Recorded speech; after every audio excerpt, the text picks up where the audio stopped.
Hello everybody! Welcome back to Every Day is Friday, the show where we dive into the stories and experiences from people from all walks of life.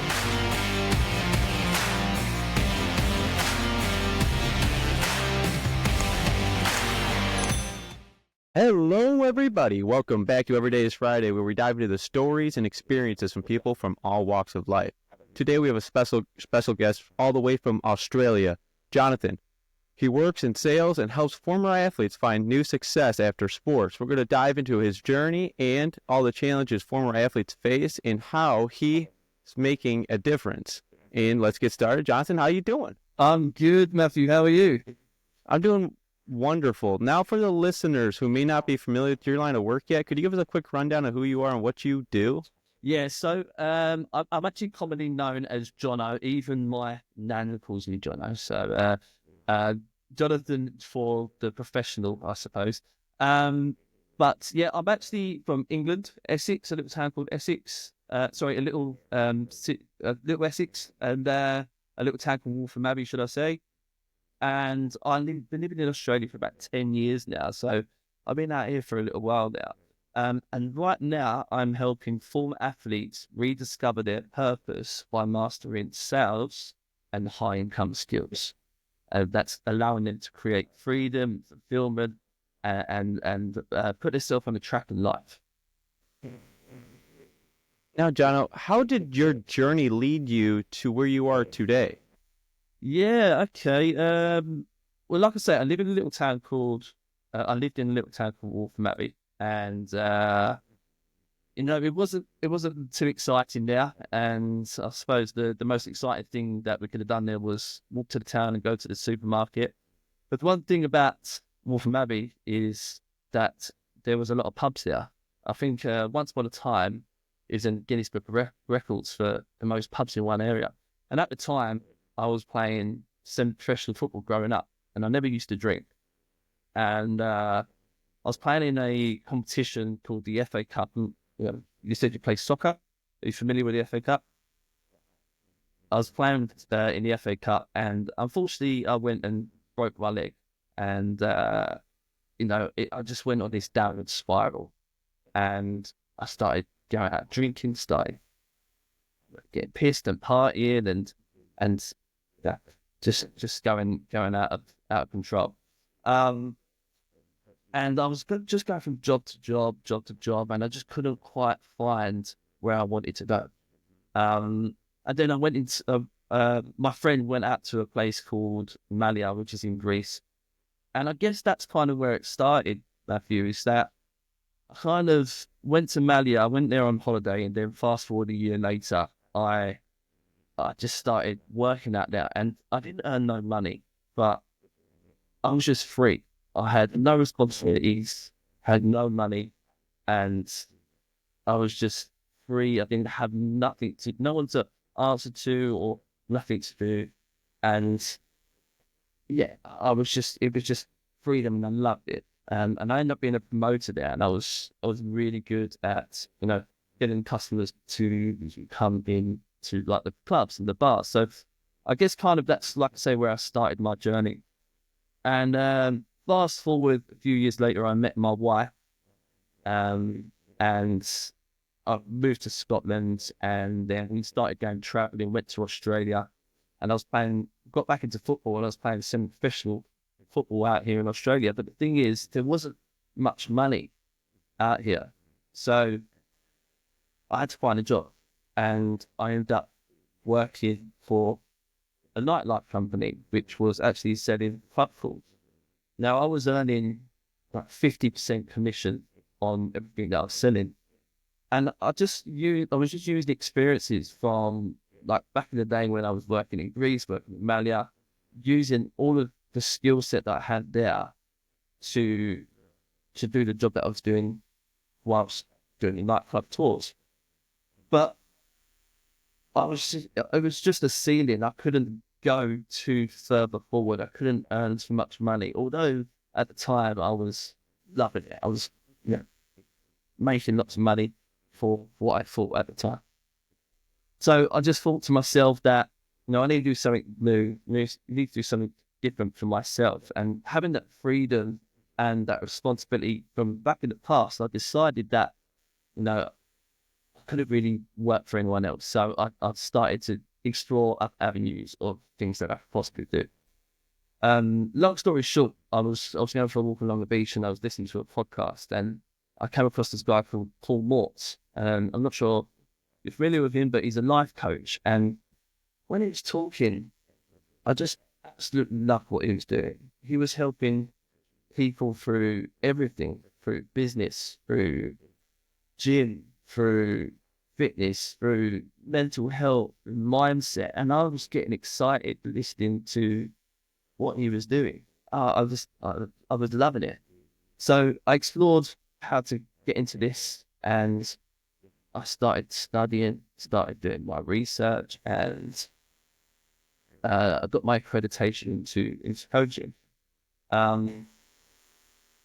Anyway, so I've got everything, got all my qualifications, and I was like, I really need to find my niche. And with my background of playing some professional football, breaking my leg, I first started off working with aspiring athletes and helping them through confidence, which, was what I was doing, what I went through in the past. So I kind of, had experience doing that.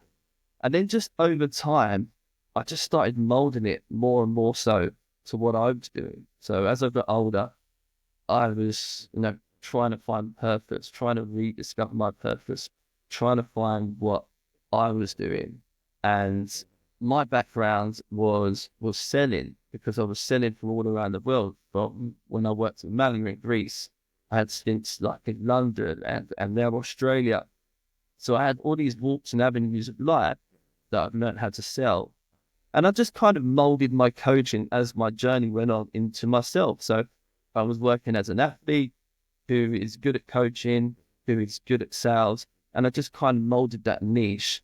And that's where I'm at now. And, it's going great. I'm really, really enjoying it. And the results, what I'm seeing is amazing. It really is like changing people's lives. And that's what I feel my purpose is now, is to do things like this. Now, what was that spark that inspired you to start helping former athletes? Just because I was an athlete myself, and unfortunately, like I said, I broke my leg, and I didn't want to just coach, anything or anybody. I wanted to be relatable for myself. So I was still an athlete at the time, but I was thinking, aspiring athlete, because I had this opportunity of becoming professional. Before I broke my leg, there were scouts coming to watch me. I lost a lot of confidence through doing this. So I just used that as a niche, as an experience for myself, and moved forward with this. And then just, like I say, over time, just molded it more and more and tightened the niche up more and more to become more like myself, I suppose, and to rediscover the purpose, my purpose, other people's purpose, and drive in life, to learn a skill that they can take on from sports, transfer it into how they done sports, like focus, resilience, and work effort and training, and transferring these skills and putting it into something that's gonna give them purpose and hopefully put them on the right path to building a career beyond sports. I love hearing how it all starts. And now, what are some of the biggest challenges former athletes face when transitioning out of sports? It's just, I suppose, going through myself and just through talking to the athletes that I work with, it's just being overwhelmed, not knowing where to start, not knowing what to do. And I can tell you this, Matthew, there's no trick to it. You just got to do it, right? You just got to wing it. That's what I always say. You just got to wing it. You have the skills. You have the skill set there. Like I say, focus, resilience, work ethic, and all of this stuff that you used as an athlete. Now, you just have to transfer it. And this is where I come in. I use this as guidance, a guide into where they need to go, and then it's on from them. They just gotta wing it, just gotta do it. Fail a shitload of times, and then when you fail, you learn again. You build a structure around that, build a plan, and then you go again, and you're gonna fail again and again, but you just build more structure, more resilience, more focus, and you just put forward. No, it's powerful. Just keep on stacking those small wins on top of each other, become 1% better every day. And on your Instagram page, you have it more than 70% of former athletes struggle with who they are after sports. Why do you think that is? Why do you think that happens? And how do you help them with that? Yeah, just no direction. So, again, I relate it back to myself. Like, all I knew was growing up around sports.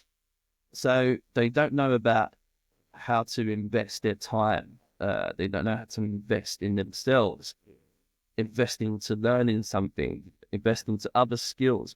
But the trick is you just transferring them skills. And like I say, you're just going for it and winging it and just doing it. And then, like I say, you're breaking it down into small, achievable goals, manageable steps, and just aiming for that target, aiming for that goal. No pun intended. Yeah, I know you're a soccer player, and I love how you're just doing what you're doing and helping former athletes, find success after sports. Now, do you think former athletes have skills that give them an advantage in sales?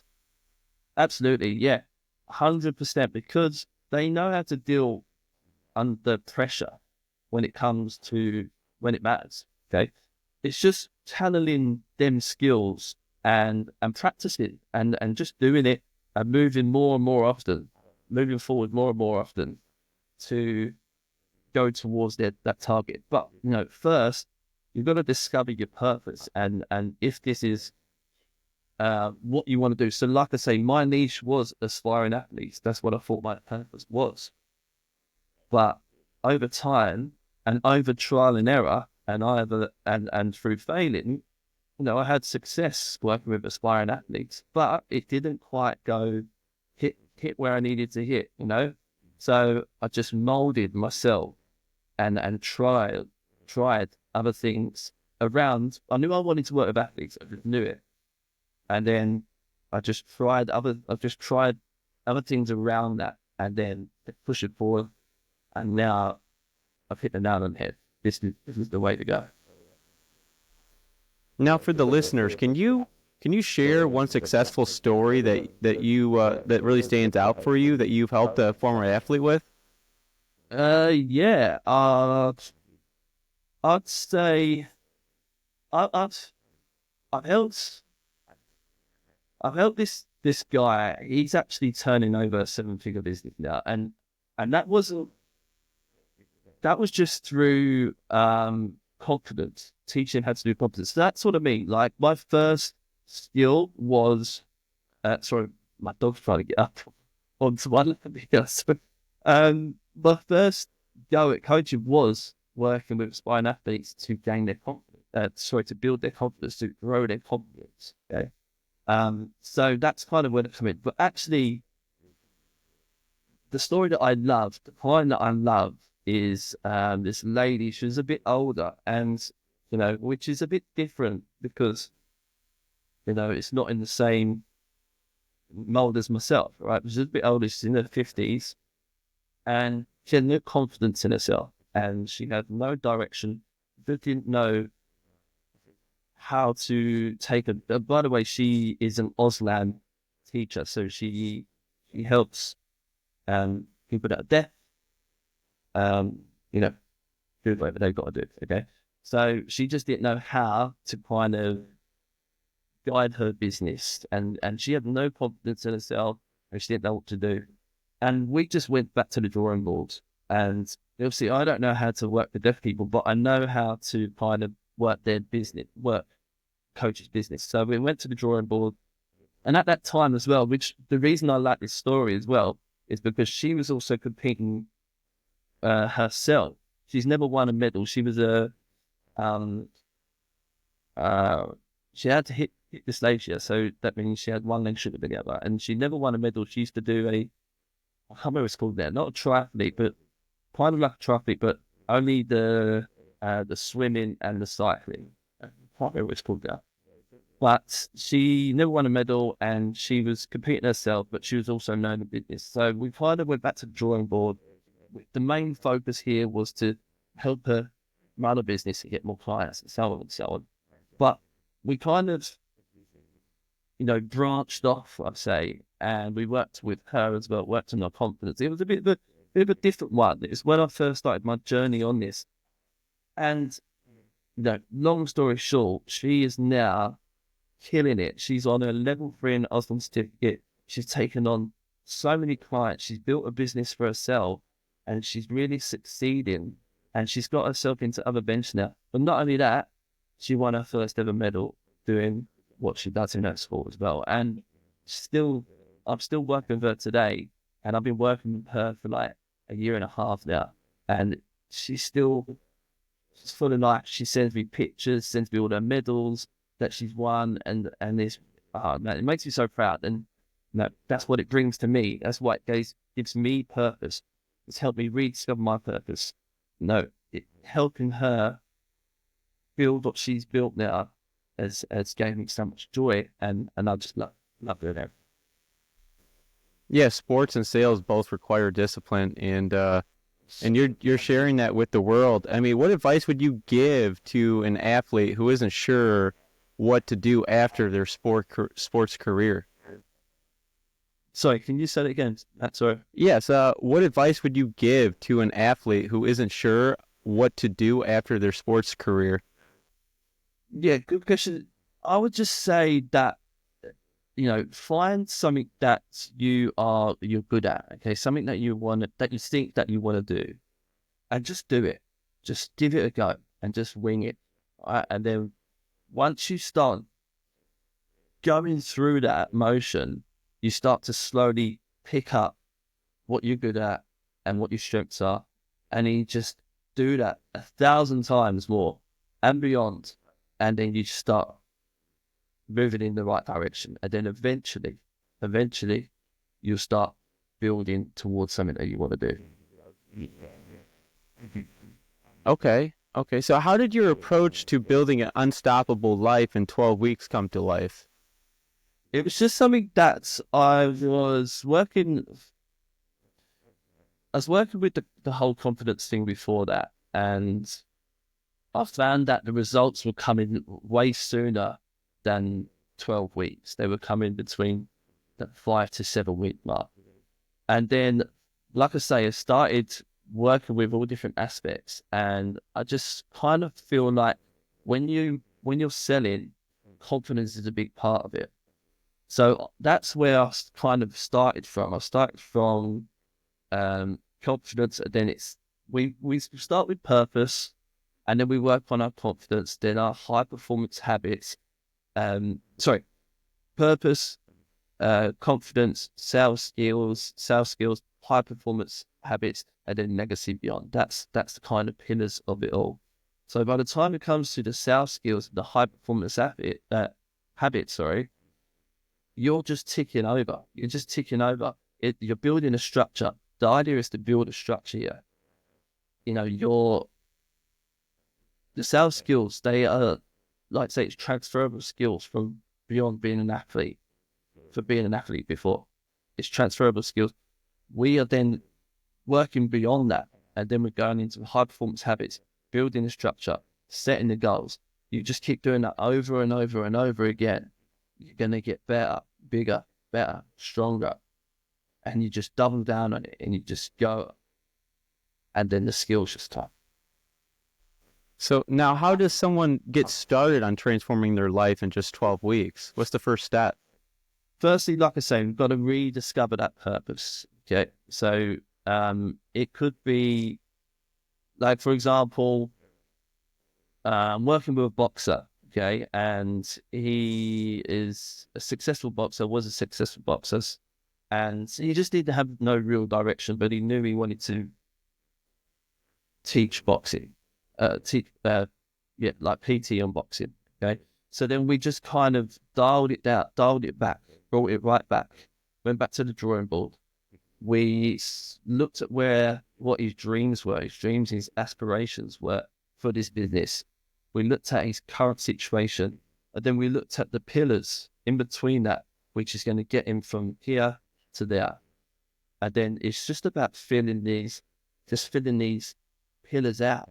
It's just about working what's in between, what's gelling where you are now to where you need to be, where you want to be, and just working through all these pillars. Because no client's the same, you see, but we have a spine of the program. It's just how we deal with the program is how we're going to get the results and how quick we're going to get the results. So someone might be struggling with confidence. Someone might be struggling with sales skills. Someone might be struggling with how to actually market their business. Some people might be struggling with their habits. They're procrastinating so much. So we've got to feel them out. We've got to work it out where we go from their business, from where they are now to where they need to be, where they want to be. No, so true. Taking that first step is often the hardest part. I love to hear about your advice. It's really great. And I mean, how do you keep people motivated, former athletes, when things get tough during their 12 weeks? Yeah, no, you do get them moments. You do get the moments when people are struggling with motivation. But it's just about encouraging. You're motivating. I'm quite a hands-on coach. So I am constantly, I don't just do the session and then that's it. I don't speak to you for another week or so. I am on your ass every step of the way and just keeping on your back and keeping you motivated, because that is the hardest thing, right? The hardest thing is like just getting out of bed and thinking, right, I've got to do this today. And it could be such a simple task as sending 20 messages, DMs to people that liked your post or something like that.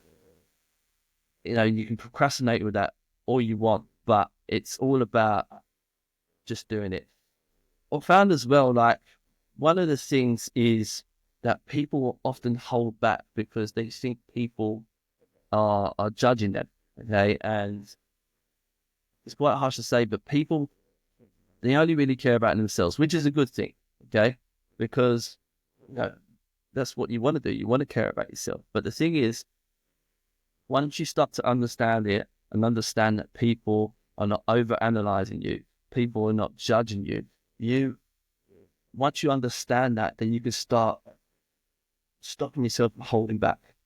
And you just push forward and work towards where you need to be and not worry about what people... That's one thing that held me back, is worrying about what other people thought and the fear of other people.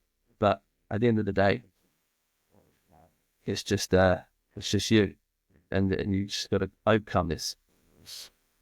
That's powerful. I mean, how does mindset play a role in achieving success in such a short time period for former athletes? Sorry, I was saying again.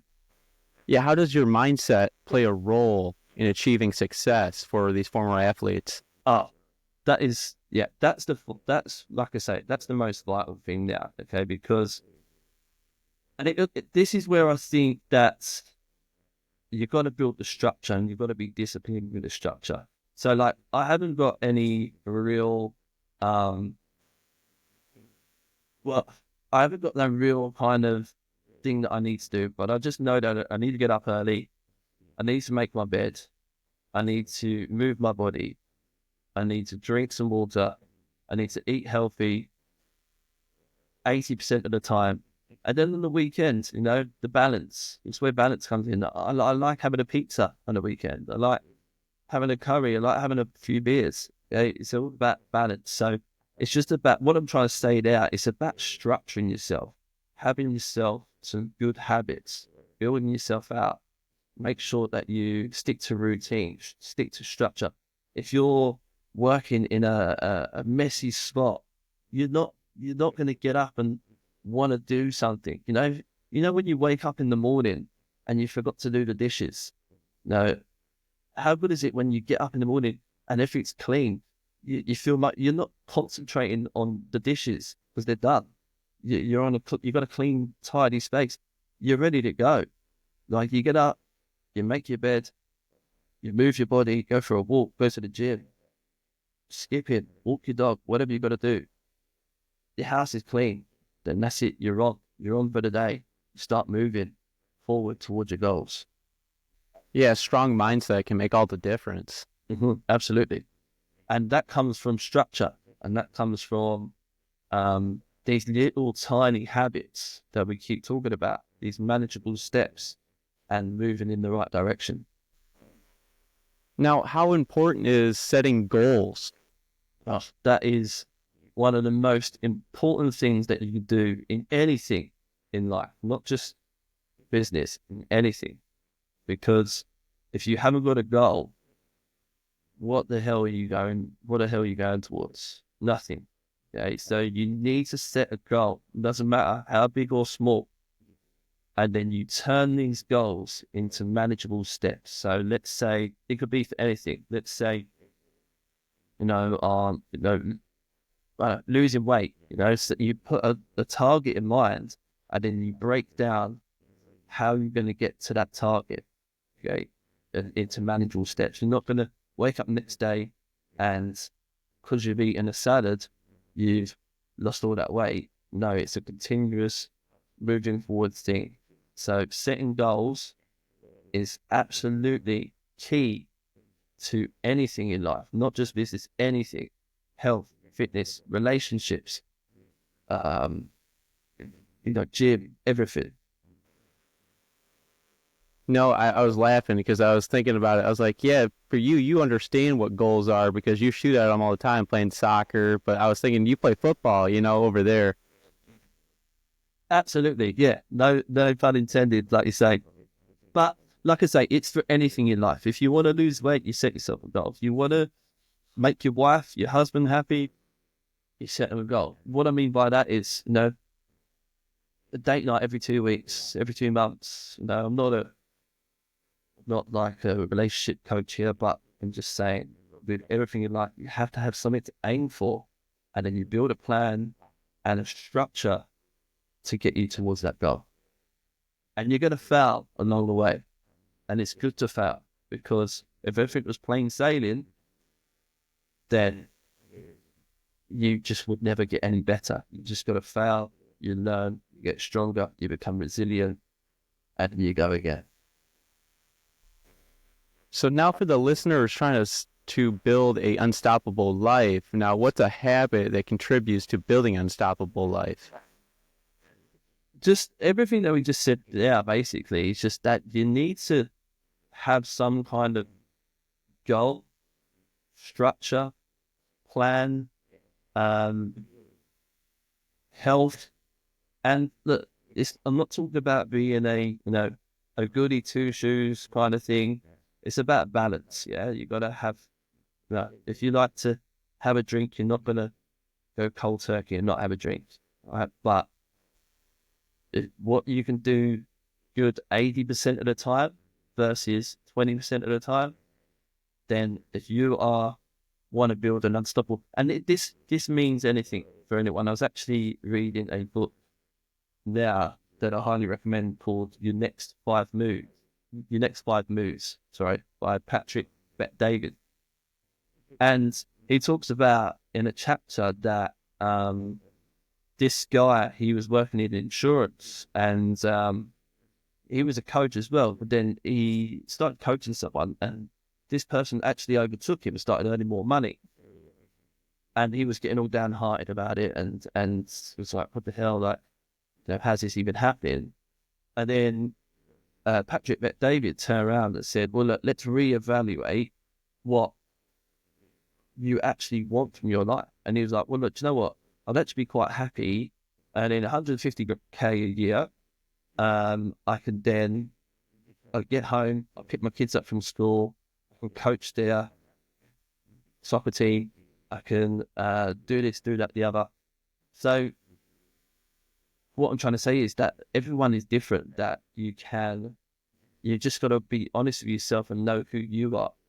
And that's where you come from trial and error. You just do it. You just be honest with yourself, who you are, and then you just go towards it, make a plan, build that structure, and hit that goal. That is powerful. I mean, you got to keep on striving for the goals out there that you want to achieve. I mean, set a goal and try to achieve it. And then if you don't hit that goal, I mean, set a consequence. That's what I like to say. I mean, say like, I'm going to give someone $100, or I'm going to be doing this. I'm going to hop in a cold plunge if I don't achieve this goal. I mean, now for former athletes, I mean, how do you measure progress when former athletes are doing the 12-week system and it's not working?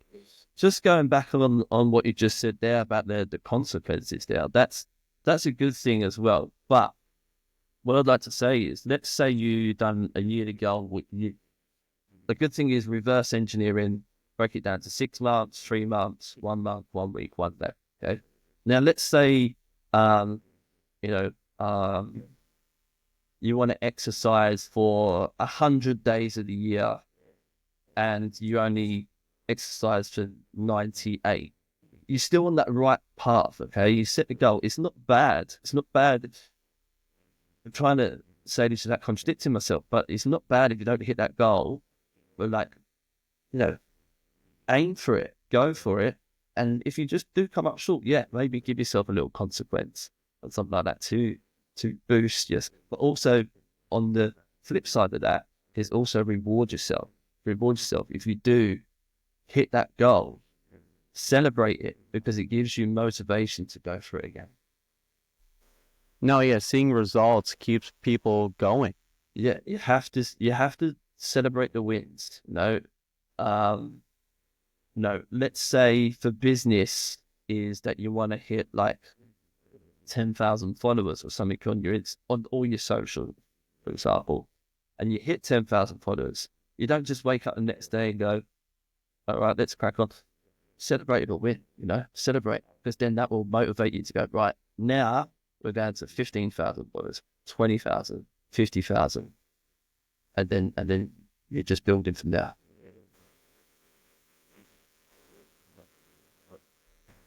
No, I mean, it's so true. I mean, just stack those small wins on top of each other. And that's what it's all about. It's not one big win you're going to achieve. You have to keep on stacking those small wins and get 1% better every single day. Now, how can someone maintain their success after their 12 weeks is over? Yes, so there is something that we do work on. We build like a system out where we have like a habit tracker, a business tracker.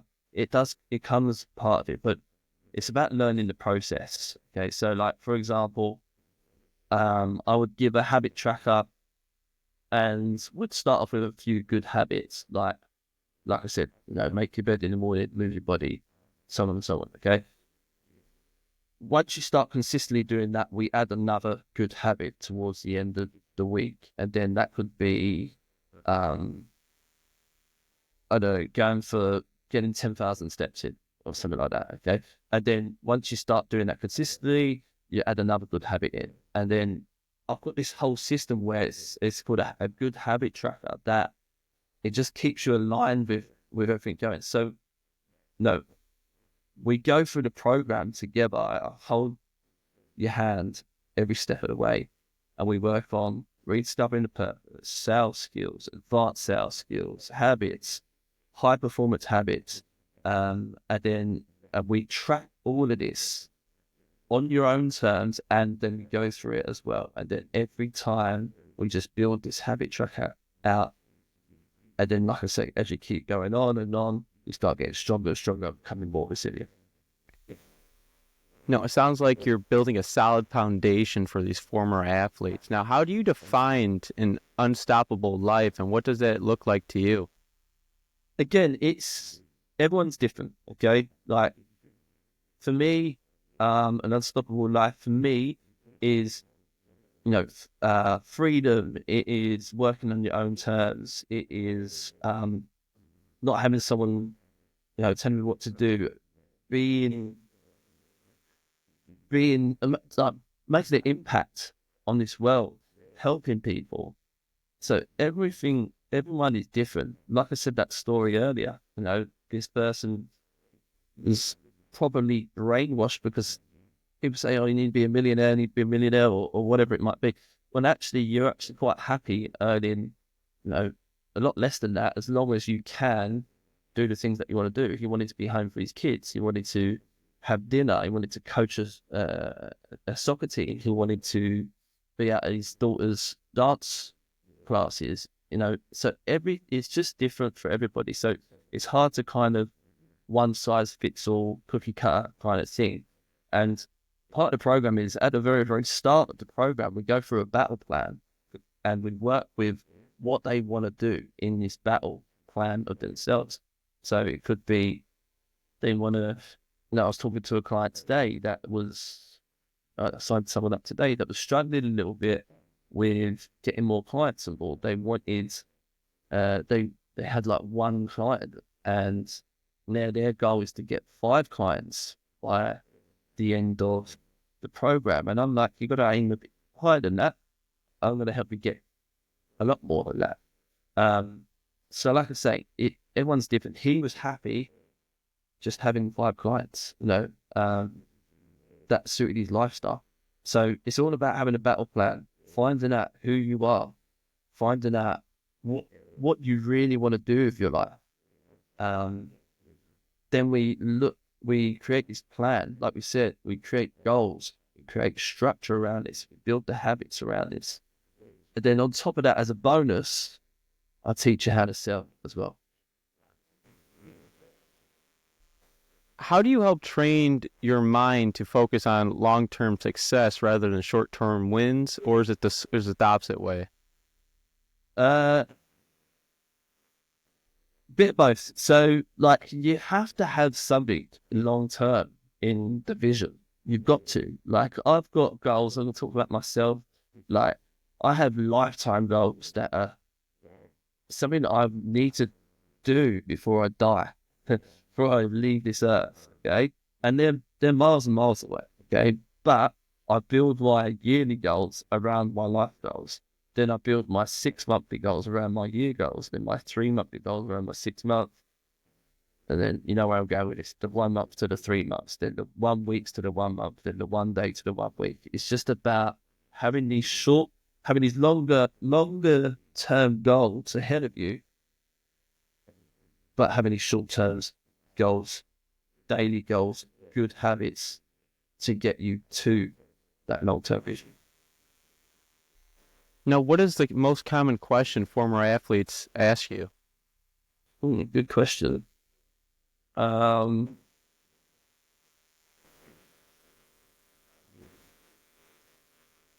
What is the most common? Stumped me here. It's just believing in it. I wouldn't say it's a question. It's just believing in themselves. Okay, so a lot of people that I work with at the very, very start, they just don't believe in themselves, and it's come from a limiting belief that's crept up from somewhere. And the idea is just to figure out where does this crept up from, and what are we going to do to change it, and how are we going to get there? I go back to the example of my client that she was a bit older. She was like older compared to myself. Like, she was in her 50s, and she never ever thought she was going to win a medal, because she had doubt, because she had a slight disability, and she had doubt because she didn't have confidence in herself. But we worked through it, and I'm just so proud of her, because, man, like, even I think it was 2 days ago, she sent me a photo of a race that she cycled around New Zealand, and she got a medal for it. She sent me a photo of it, and I'm like, she's smashing it now, absolutely smashing it. No, that's amazing. I'm proud of all your clients that they're achieving their goals. They're stacking their small wins on top of each other. Now, how can an athlete stay mentally strong when they're no longer have the same daily competition? Yeah, so that's something that we do have to kind of, go back to the drawing board. And I hate to just keep repeating myself, but it's just about just kind of contrasting what their strengths are, okay, and what their weaknesses they think that they have, and then working towards them and leaning on the strengths. Okay, then when you lean on the strengths, you set them good habits, then goals, then that structure to kind of get you moving. And then once you start moving, it just everything will fall into place. Okay, it some take longer than the others, some don't. It's just about going towards it, and then you picking up new strength, and then building from that, and then picking up on your weaknesses, and then looking how you can strengthen that weakness, and just keep going over and over, doubling down on what you're going to do, moving forward. Sometimes, you get close to it, get close to your goal, and then you reassess, be like, right, we've got to change this, and then you start moving towards another direction. Like I say, when I first started, I was working with aspiring athletes, and now I'm working with former athletes, or people that were injured and have had to end their sports career a little bit earlier. So things just change all the time. But as long as you're going in the right direction, it's great. No, you got to keep on moving forward. No matter what they say, we're going to keep on rocking every single day. The loss of competition is tough. I know that. And what's one of the most important skills former athletes need to be successful in sales? Well, they all come to account, but I would say just like, I'm trying to think of the words to kind of use this, to kind of say this, is like, I'd say discipline. Okay, discipline is hard because, moving, when you're an athlete, you're obviously getting up, you're going to your training, you're eating correctly, you're doing all the things that athletes need to do. Okay? Now you're not. You are essentially a personal trainer, or you are a business owner, or whatever it might be. So, it's completely different to your everyday life. So your mindset is not kind of built like that. So it's up to someone like myself to kind of get you over that hill. Start believing in yourself. There's only so much that I can do on that one section. The rest is for yourself. You've got to be disciplined to get up and do these habits, these good habits, and work towards what you need to do. So discipline. Now, what's one of the common mistakes that people make in sales, and how can they avoid it? So one of the common mistakes in sales is not feeling that. It's just trying to oversell, trying to talk too much, trying to push for something, trying to be too pushy. Sales is a bit of in this day and age, sales is a bit of a dirty word. People use the word marketing now, okay? Because people don't like salespeople. I actually see one of your posts yesterday. I really enjoyed it. It's about letting them talk, letting your prospects talk, and then guiding them and guiding them and positioning yourself as the solution to their problem, or guiding them to speak out and realize the problems for themselves. So yeah, that's definitely it. Just stop, don't talk too much. Listen to the problem, listen to what they need, position yourself to be the solution of that problem that they have. So true. I mean, I like to say you have 2 ears, 1 mouth, so listen more than you talk. I mean, how do you build trust with your former athletes? Just ask questions. Gotta ask questions. Okay, ask the right questions, and